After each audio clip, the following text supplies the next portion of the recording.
ఈ జరిగే ఎన్నిక ఒకరిని ఎంపీ చేయడానికో ఒకరిని అధికారంలో కూర్చోబెట్టడానికో కాదు.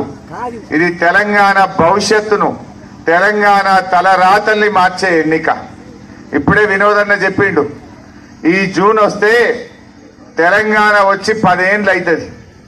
మరి 10 ఏళ్ళు అయ్యే సందర్భంగా ఆ రోజు పెద్దలు హైదరాబాద్ ను 10 ఏళ్ళు ఉమ్మడి క్యాపిటల్ గా పెట్టారు. మరి ఇప్పుడు మళ్ళా దాన్ని ఎక్స్టెండ్ చేయాలని చంద్రబాబు నాయుడు ఇంకా కొంతమంది కుట్రలు చేస్తా ఉన్నారు. మరి ఈ తెలంగాణ హైదరాబాద్ ఇక ఉమ్మడి క్యాపిటల్ కాదు, మాది, మా హక్కులు మాయి అని కొట్లాడాలంటే ఈ గులాబీ జెండా ఢిల్లీలో పార్లమెంట్ లో ఉండాలి.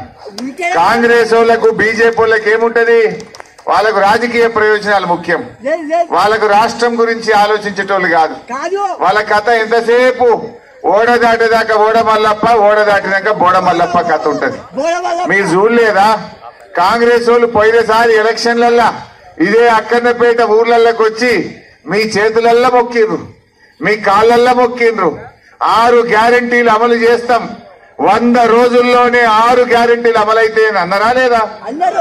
మరి 100 రోజులు పోయి ఇప్పుడు దాదాపు 150 రోజులైంది. వచ్చినాయా? 150 రోజులైనవి వచ్చినాయా? గద్దెనెక్కగానే మొదటి సంతకం రుణమాఫీ మీద అన్నారు, మొదటి సంతకం 6 గ్యారంటీల మీద అన్నారు. ఎంత జూటా మాటలు మాట్లాడుతుండ్రు.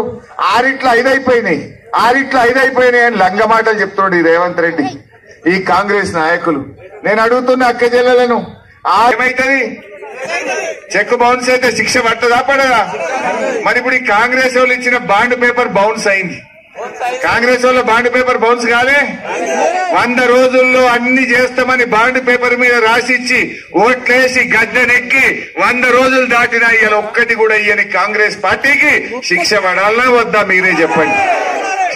అప్పుడేమో ప్రామిసరీ నోటు, ఇప్పుడేమో గాడ్ ప్రామిస్లు. దేవుడి మీద ఒట్లు పెట్టురు కొడుకులు. అంటే గాడ్ ప్రామిసులు పెట్టి మోసం చేస్తున్నారు. ఈ రకంగా కాంగ్రెస్ పార్టీ ఇలా అబద్దాలు చెప్పి రైతులను, మహిళల్ని, అందరినీ